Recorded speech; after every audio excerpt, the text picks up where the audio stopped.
मध्य प्रदेश में लोकसभा चुनाव को लेकर सियासी सरगर्मियां तेज हैं, तो कांग्रेस ने मध्य प्रदेश की बाकी बची 6 सीटों में से 3 पर प्रत्याशियों के नामों का ऐलान कर दिया। लेकिन अभी भी 3 सीटों को लेकर कांग्रेस में पेच जरूर है। बात करें सबसे हाई प्रोफाइल सीट गुना की, तो यहां से कांग्रेस ने अपने प्रत्याशी के नाम की घोषणा कर दी। गुना सीट से ज्योतिरादित्य सिंधिया के खिलाफ अब पार्टी ने राव यादवेंद्र सिंह यादव को टिकट दी है, जबकि इस सीट से कांग्रेस के अरुण यादव ने लोकसभा चुनाव लड़ने की मंशा जाहिर की थी, लेकिन पार्टी ने अरुण यादव को गुना से टिकट नहीं दिया। और इधर खंडवा सीट को भी कांग्रेस ने अभी होल्ड किया है। अब ऐसे में सवाल उठ रहा है कि क्या अरुण यादव पर कांग्रेस को भरोसा नहीं है या फिर कोई और वजह है। हालांकि ग्वालियर, मुरैना और खंडवा सीट अभी भी होल्ड पर है, जहां प्रत्याशियों का ऐलान होना बाकी है। तो अरुण यादव, जिन्हें टिकट का सपना था, लेकिन उनका ये सपना टूटता हुआ नजर आया है, यानी कि अरमान एक तरह से अधूरे नजर आए हैं। अरुण यादव पर कांग्रेस ने हालांकि भरोसा क्यों नहीं किया, इस पर अब कई तरह के सवाल भी उठ कर रहे हैं, क्योंकि वो चाहते थे कि उन्हें वहां से टिकट मिले। गुना से कांग्रेस ने अरुण यादव को उम्मीदवार नहीं बनाया है। अरुण यादव ने गुना से सिंधिया के खिलाफ चुनाव लड़ने की इच्छा भी जताई थी और पार्टी पर अरुण ने अपना फैसला छोड़ भी दिया था। तो कांग्रेस ने अरुण यादव को मौका नहीं दिया, जबकि यादव समाज का बड़ा चेहरा है अरुण यादव, और ऐसे में भरोसा नहीं जताना कई तरह के सवाल भी खड़े कर रहा है। पूर्व उप मुख्यमंत्री सुभाष यादव के पुत्र हैं अरुण और केंद्रीय मंत्री रह चुके हैं अरुण यादव, पीसीसी अध्यक्ष भी रह चुके हैं अरुण यादव। हालांकि 2 चुनाव उन्होंने जीता भी है, 2 चुनाव हारे भी हैं, लेकिन उसके बाद जिस तरह से दावेदारी लगातार कर रहे थे अरुण यादव, और पार्टी ने आखिरकार भरोसा उन पर क्यों नहीं जताया, अरमान अधूरे क्यों रह गए, इस पर कई तरह के सवाल अब उठ रहे हैं।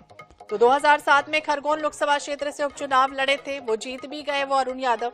2009 में दूसरी बार सांसद का चुनाव खंडवा से उन्होंने जीता। 2014 में खंडवा से भाजपा के नंद कुमार सिंह से लोकसभा चुनाव हालांकि हार भी गए थे। और बुधनी से, यानी कि 2018 का वो वक्त था जब उस समय पूर्व सीएम शिवराज सिंह चौहान के सामने चुनाव लड़े थे, हालांकि हार भी गए थे, लेकिन तमाम दिग्गज हैं, इतने बड़े नेता हैं, पूर्व केंद्रीय मंत्री रहे हैं, लगातार वोट अपील भी करते रहे हैं कि पार्टी उन पर भरोसा जताए। हालांकि हाईकमान पर उन्होंने वो फैसला छोड़ भी दिया था, लेकिन उसके बाद भी भरोसा ना करना कहीं ना कहीं अब कई तरह के सवाल भी उठ रहे हैं। और सिंधिया के खिलाफ चुनावी मैदान में उतरना चाहते थे गुना से। हालांकि बीजेपी के प्रत्याशी ज्योतिरादित्य सिंधिया, अब राव यादवेंद्र सिंह पर भरोसा जो है वो जताया गया है, लेकिन हालांकि उन्हें टिकट क्यों नहीं मिली, इस तरह की बातों का भी जिक्र किया गया है। तो यादव समाज का बड़ा चेहरा, पूर्व उप मुख्यमंत्री सुभाष यादव के पुत्र अरुण यादव केंद्रीय मंत्री रह चुके हैं, पीसीसी अध्यक्ष भी रह चुके हैं, और उसके बाद भी उन पर भरोसा ना करना, क्योंकि अभी तो तमाम ऐसे दिग्गज थे जिन्हें चाह रही थी कांग्रेस पार्टी चुनावी मैदान में उतारना, लेकिन वो आगे नहीं आ रहे थे। इसके बाद भी अरुण यादव जब आगे आ रहे थे तो उसके बाद उन्हें टिकट नहीं दी गई, उन पर भरोसा नहीं जताया गया। हालांकि अभी खंडवा होल्ड पर है, तमाम ऐसी सीटें हैं जो होल्ड पर हैं अभी, और उम्मीद कर सकते हैं कि क्या कुछ हो सकता है, लेकिन फिलहाल अरमान जरूर अधूरे रह गए।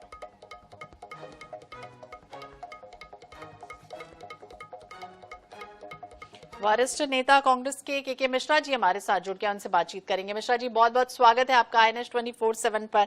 और अरुण यादव की ही बात करें, पूर्व केंद्रीय मंत्री रह चुके हैं, पीसीसी अध्यक्ष रह चुके हैं, यादव समाज का इतना बड़ा चेहरा, और कुछ चाह रहे थे लेकिन उसके बाद भी टिकट नहीं मिल रही, क्या कहेंगे आप? टिकट किसे मिले किसे न मिले यह पार्टी का आलाकमान तय करता है। आलाकमान ने अरुण यादव जी से निश्चित तौर पर चर्चा की थी और उनका नाम भी था। अब अन्य किन कारणों से अन्य उम्मीदवार घोषित हुए हैं, वो भी बहुत ताकतवर नेता है वहाँ के, और संगठन से जुड़े क्षेत्रीय नेता हैं, मजबूत लीडर है यादवेंद्र सिंह जी भी। मिश्रा जी, लेकिन जिस तरह से सिंधिया के सामने चाह रहे थे कि वो लड़े चुनाव, क्या भरोसा नहीं कर पाई पार्टी उन पर? ये नहीं कहा जा सकता है, ऐसा नहीं है। अब पार्टी ने वहाँ के लोकल समीकरणों को भी ध्यान में रखते हुए कुछ निर्णय लिया होगा, और वो उचित भी है, प्रासंगिक भी है।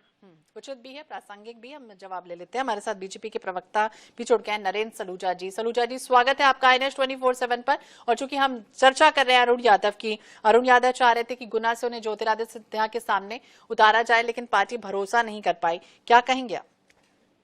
इसमें पार्टी के भरोसे वाली बात नहीं। दरअसल अरुण यादव चाहते थे गुना से चुनाव लड़ना, इसकी उन्होंने घोषणा भी करी। वो अपने केंद्रीय नेतृत्व से मिलकर उसकी तस्वीरें भी उन्होंने जारी करी। लेकिन चूंकि ये क्षेत्र दिग्विजय सिंह का क्षेत्र है, ये जयवर्धन सिंह का क्षेत्र है, भविष्य में कहीं न कहीं अरुण यादव के आने से दिग्विजय सिंह जी को यह आशंका बलवती हो रही थी कि उनके पुत्र के गढ़ में सेंधमारी होगी। इसलिए उनके इशारे पर स्थानीय लोगों ने, जो दिग्विजय सिंह जी समर्थक लोगों ने, उन्होंने विरोध किया अरुण यादव के बाहरी है। उसके कारण अरुण यादव का नाम वहां से कट गया। तो कांग्रेस का अंतरकलह डूबा जी। दिग्विजय सिंह नहीं चाहते थे कि, उन्होंने कहा मेरे अंगने में तुम्हारा क्या काम है। अरुण यादव को अपने क्षेत्र में घुसने नहीं देना चाहते थे, इसलिए उन्होंने विरोध करवा के टिकट कटवा दिया। मिश्रा जी, क्या यही वजह है जयवर्धन सिंह के लिए राजनीतिक करियर कहीं ना कहीं खतरे में पड़ रहा था, जिस तरह से नरेंद्र सलूजा जी कह रहे हैं? मिश्रा जी, आप सुन पा रहे हैं? जानकारी होगी तो उन्होंने कही आपसे जी। उनके पास कुछ जानकारी होगी, उनके सोर्स श्रेष्ठ हैं, तो उन्हें भी अधिकार है अपनी बात कहने का।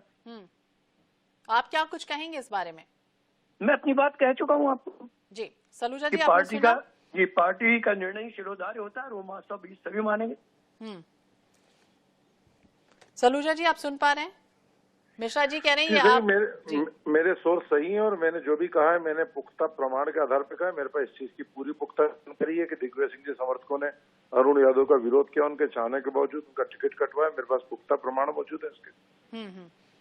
मिश्रा जी, कहीं ना कहीं सिंधिया के सामने चुनाव लड़ने को किस तरह से देखें? क्या अपने आपको बड़ा नेता मान रहे थे सिंधिया के मुकाबले, इस वजह से चाह रहे थे ऐसा कुछ? नहीं, क्योंकि उन्हें खंडवा से नहीं लड़ना था, तो उनकी प्रायोरिटी दूसरी गुना थी। अब जो भी पार्टी निर्णय लेगी, पार्टी तो निर्णय ले रही, लेकिन मध्य प्रदेश में ये भी लगातार बीजेपी आरोप लगाती रही कि दिग्गज हैं, चुनावी मैदान में आना नहीं चाहते। तो दिग्गज है और आना नहीं चाहते, तो ये प्रश्न तो भाजपा का मूर्खतापूर्ण है। यदि आना नहीं चाहते तो उन्होंने सहमति क्यों दी थी? सलूजा जी, आपका काउंटर कुछ कहना चाहेंगे? लड़ना चाहते थे तभी तो उन्होंने सहमति दी थी ना। अरुण यादव चुनाव लड़ना चाहते थे, हम तो कह ही रहे गुना से लड़ना चाहते थे। उनकी पहली प्राथमिकता ही गुना थी, लेकिन अब पार्टी ने गुटबाजी करने उनका टिकट काटा। वो तो लड़ना चाहते थे, इसलिए उन्होंने आगे होके केंद्रीय नेतृत्व से मुलाकात भी करी, खुद इस तरह के बयान भी जारी हुए कि अरुण यादव की इच्छा, वो तो लड़ना चाहते थे। ठीक है, बहुत बहुत शुक्रिया बातचीत करने के लिए नरेंद्र जी और मिश्रा जी। आपका भी INS 24/7 पर। अरुण यादव के अरमान अधूरे रह गए या खंडवा सीट फिलहाल होल्ड पर है? क्या कुछ होता है आने वाले समय में, स्थितियां स्पष्ट रूप से हो जाएंगी, लेकिन भरोसा कहीं ना कहीं ये कहा जा रहा है कि कांग्रेस जता नहीं पाई पार्टी।